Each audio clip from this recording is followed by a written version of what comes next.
Sekachiel gibad migamaro bila tima apedha ne geche county ma Bomet.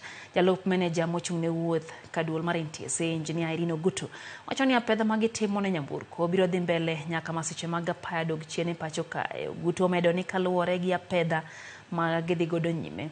Oyangore ni nyamburko mathoth osebedo kating'o jowuoth kaachiel kata mosebedo kating'o jowuoth kaachiel gi loche onge kod rageng' gayo ng'wech kata speed governor.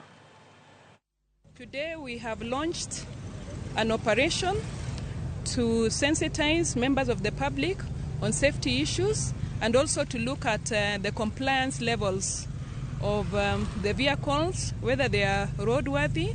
And one of the things that we look at when we are undertaking these safety operations is if it's a public service vehicle or a heavy commercial vehicle or any other road vehicle, is it roadworthy?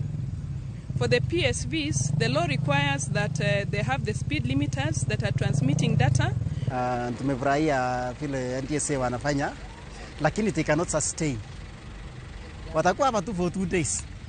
Baada ya 2 days, the same problem will happen. We are witnessing a lot of accidents, especially at this rainy season. It's only when the government realized that there is problem when a lot of accidents happened. But they cannot come in for 2-3 days and they go. Nimekuja hapa kuanzia saa 3:30. Tumekaa hapa, no public toilet, no duka karibu ya kununua hata maji.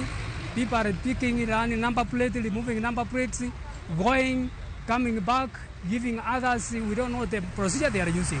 Are they using the correct procedure? It is just taking a plate, you get a price, you bring it.